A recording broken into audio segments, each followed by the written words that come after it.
my Dolphins came off a epic offensive total team performance, 70-20. I mean, it's not bloviation or hype factor 5 from a Dolphins fan. It was an incredible day. It's definitely exasperated by one of the most abysmal performances I've ever seen from the Broncos. I think they're maybe in a tank job. I don't know, or they just went full retard. But that day was totally incredible. I'd never seen anything like that.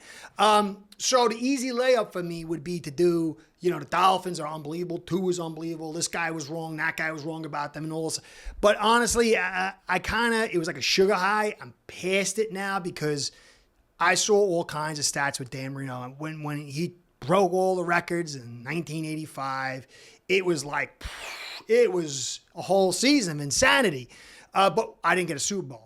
And I almost died a year ago. And one of the things after a couple of more important things, I was like, I'm never going to see the Dolphins win a Super Bowl. So for me, that was a great day. But this game coming up against the Bills week 4, it's going to go a long way towards the Dolphins getting a Super Bowl. So I say this because some Dolphins fans are like, what are you covering the Bills for? Well, I cover the Bills here, but I'm also really more of an evaluator. And so extolling about the Dolphins' awesomeness, I'll probably do that later on in the week with the film and stuff. But I just got my eyes on these Bills. And I also cover them, so it kills 2 birds with 1 stone. We saw a couple of weeks ago a Dolphin fan kill the Patriots fan. I'm kind of past that totally rabid insanity fandom. I want my Dolphins to win. I've been here since 1978. But I just love the game. It's artwork to me. It's like one guy beating another guy up over Van Gogh's better than Picasso. You know what I mean? Like it doesn't make any sense anymore. So to me, the canvas for this week 4 with Bills and the Dolphins gives both fan bases an unbelievable opportunity to enjoy the artwork that is football and to have a great time. Who knows who's going to win? Who knows who's going to lose? Life will go on either way. And so really, for me, the championship for the Dolphins, and I'm sure the Bills fans the same way, they're past the Washington game. This is where it's coming down to. This is a must-win for the Bills. If they lose, the Dolphins will be 4-0, beating them at home. They'll be 2-0, 2 less wins and 2 losses in division. We all know that the Week 18 matchup is there. Bills have to win. If the Dolphins do win, it's tremendous for them. So I'm focused on my enemy right now. Not saying you Bills fans are my enemy, but from a Dolphin standpoint, I guess you are if you don't. So I'm going to cover the Bills' defeat of the Washington the name that shall not be named, Commanders or whatever the name, I can't remember. So I'm going to cover that today, what I saw, because I've covered them for all 3 weeks, and that will be good information for Dolphin fans. It'll help my Bills viewers who've been awesome to me. And then I'm going to cover the early matchups that I see based on what I've seen so far. And I think this is going to be an amazing game. And there's weaknesses on both sides that both teams can take advantage of. And I think there's critical areas that are already popping up. So, savvy, comprendez-vous, that's what I'm going to do here today. Now, Dolphins, they had the big win. We all know that. Broncos were a terrible team. And so that's context for that. It's not dismissing it, but it's context. Now, the Bills, if you go look, 37-3, that's an amazing win. And, Washington is way better team than Broncos, played way harder, but they're not really a good team. And this game was 16-0 into the 4th quarter. And so there's some mitigating facts to while the final score looks great, they put 21 points in the 4th quarter. And, you look at the day, 4 interceptions, 9 sacks. And so there was a little bit of struggles on offense, and I was surprised about that. Now, Josh Allen, 20-32, 218, 1-1. The one pick was a deep throw, good as a punt. But this is a substandard day for Allen. Cook had his 15 for 98. There was a lot of running of the football, and that was good. But when you look at week 1, I despised Dorsey's game plan. It was terrible. Week 2, I kind of called it what it should look like, and pass balance. It means running the football, running it under center, running it from shotgun. And it was an unbelievable game plan. It's the best game plan with tweaks depending on your opponents and situations that the Bills can have. But there was a slight departure from that. And I think part of that is why the Bills offense didn't put on the points and had the consistency that they should. So, but there's some great parts that I found in that. I was a little surprised because I don't remember exactly. I need some Bills fans to tell me if this is true or not. So you guys like to run lots of draws. So the shotgun draw, you handed it back. But most of the time I remember it was the lineman standing up and pass block. But I saw this week, and I had mentioned it a couple weeks ago, and I was very happy to see for you guys, was the draw fire and draw semi-fire. And by that, I mean, instead of just handing the draw off and the guy standing up and pass block, the offensive linemen were all firing out, which, it's easy to diagnose in that shotgun. And, that's that. But the offensive linemen had easier assignments because then they get to fire out and have a run block. But then you had semi-fire where half the line would stand up looking like pass block, kind of confusing the D-line. But then the other side would fire out and you'd even pull a lineman and it opened up some very nice holes. I really like that wrinkle. It was a little Dable-esque of creating some creativity to your run game. And I think if you implement that with what you saw in week 2, you could have your final form on offense. Now, so I was a little, the Washington have a good front. They got one really good cornerback. They got one good linebacker, but I thought you should have put a lot more points on. Although I did like, there was no sacks on the day, so your offensive line did its job blocking. Allen was under pressure a couple times and, scampered out and picked up some big yards. So it wasn't a terrible day, and I think it was just restricted a little bit by a solid defense by Washington. But I thought Dorsey was a little under par. And he's going to play critical in this week 4. So I thought that was interesting. But overall, I thought everybody did really, really well. I love the commitment to the run game, no matter what, 33 total rushes. And so that was phenomenal. Now, on defense, the Dolphins had a huge, huge day, but 4 ints and 9 sacks, that's a pretty epic day for this Bills team against the Washington Commanders. Howell, 170 yards. They did tack up 105 yards on the ground, but still 4 ints and 9 sacks. That was what won you the game, along with some big plays by Allen and Diggs, and also Cook. So overall, it was a day that I expected, although I did expect more on offense. But still, you cannot fault this. This defense of yours, led by McDermott, no longer Frazier here, is more aggressive. I do like Bernard in there over Edmonds. He's quicker. He's able to cover better. I do like what I'm seeing, obviously, with this defense. There's some flaws, though, I see. I'll get into it. But overall, you're seeing the pressure. And then, my man down the over Mafia Sports Report is saying, I know you're high on your Dolphins, but this is a veteran defense. You better watch out. It's not going to be like, the Broncos or the Patriots. I mean, Patriots are good, but they're missing a lot of guys. Or the Chargers. And I said, I get it. And this doesn't have Von.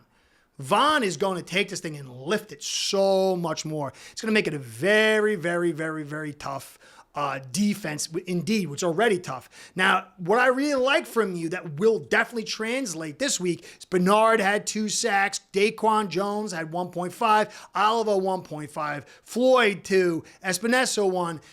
These pressures are going to be key to stopping the Dolphins' offense.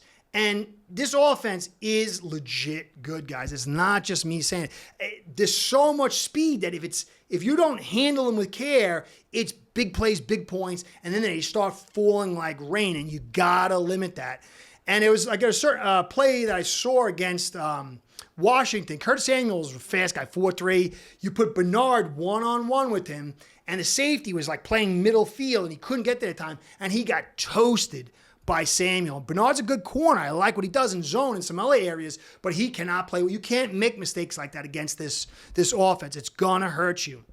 So if this defense can play veteran, play smart, limit and slow down the Dolphins offense, I like what that they can do. They can keep it, but it's all going to come back to the offense, keeping the pressure on, keeping the momentum going. And I'll get into all that next. Overall, this Bills team is real, real tough. I think the only thing limiting them is themselves. I think McDermott's doing an awesome job. It was a little concerning whether he could replace Frazier. Dorsey now, to me, again, is the center. This offensive line, you didn't get any sacks, so you can't blame them.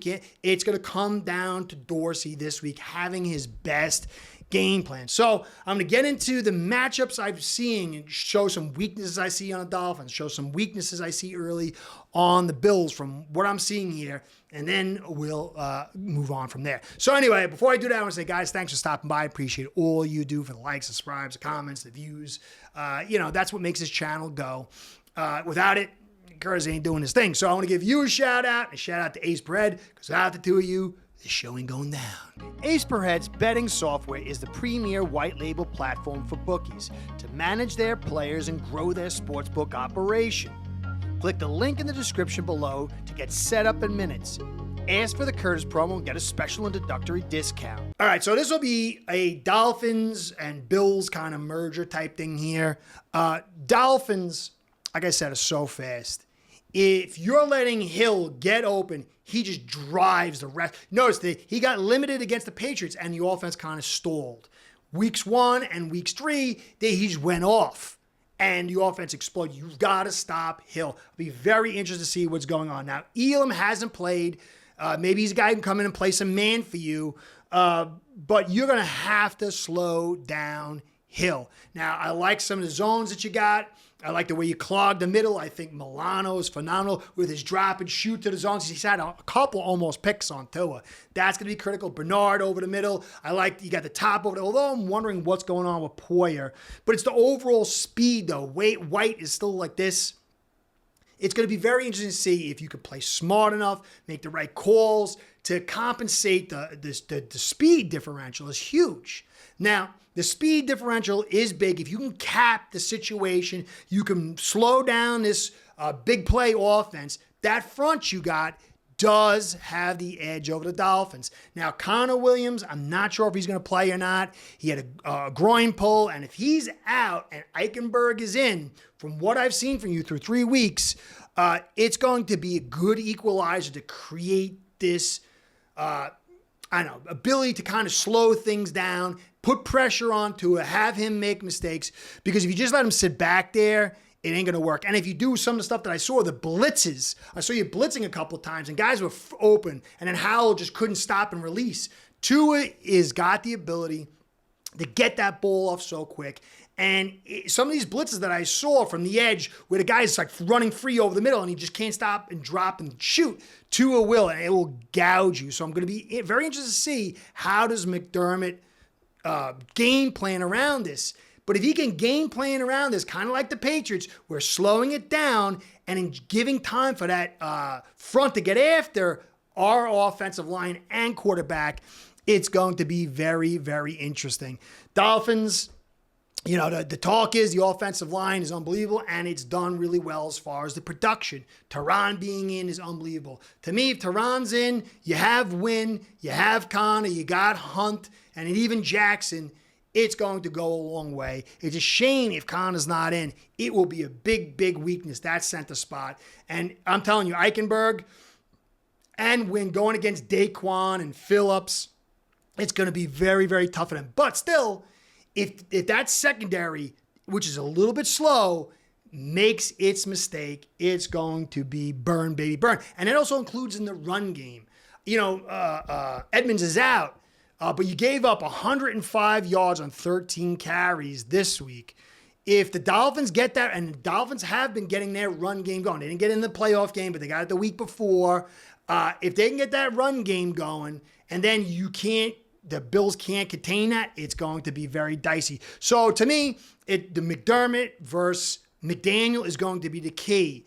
And how this veteran defense responds will be very, very interesting. Dane Jackson's having a little bit of a weak season. Poyer's been a little bit off, but maybe he's come back from the injury.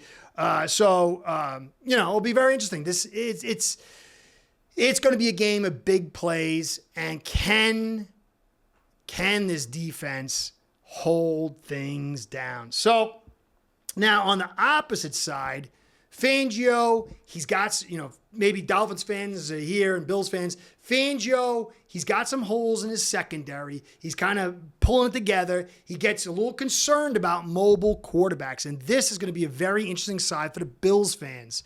Fangio, if you watch him week 1 against Herbert, and then you watch him this week against Wilson, he really plays sort of passive when there's that mobile quarterback, and it opens some things up in a pass game.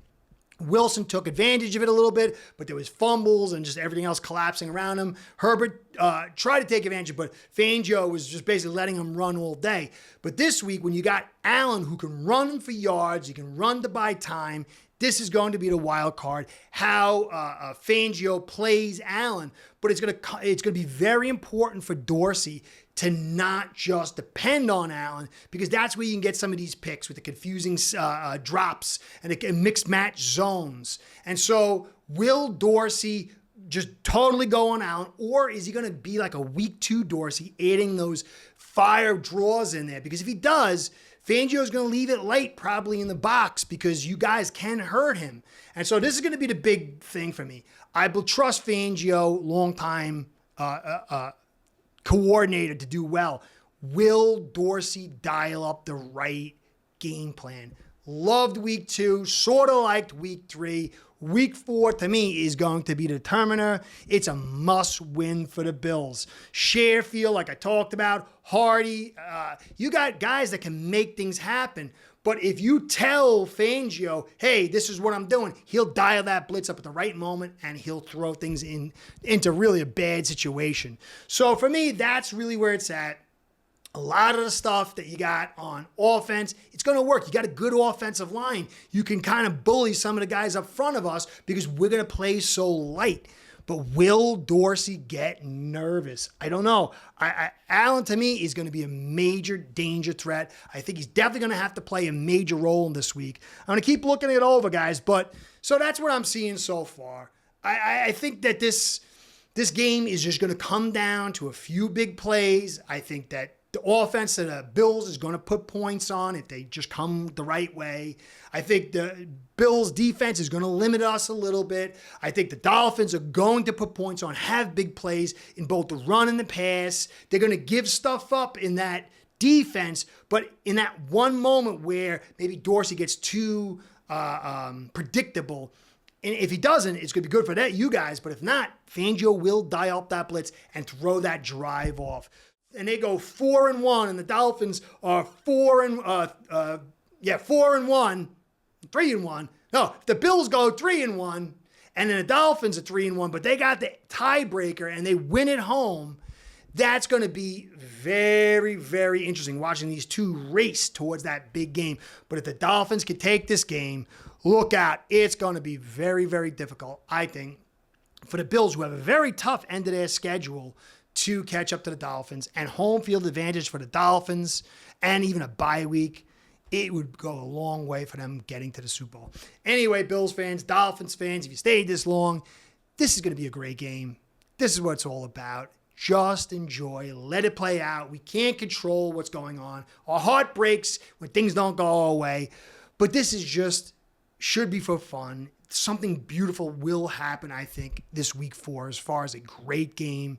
We saw the week 1, the week 3, week 3, I guess, or 4 last year. That was an unbelievable game. Came down to the last play. And then it came down to almost the last play in week 15. And then the playoff game was unbelievable. This is what football's about. So get ready to enjoy. I got more coverage coming from the ball to you guys. Hope you enjoyed. Curtis saying, catch you next time. Be well. Tommy always does to me, so I got to do it to you. Go Fins.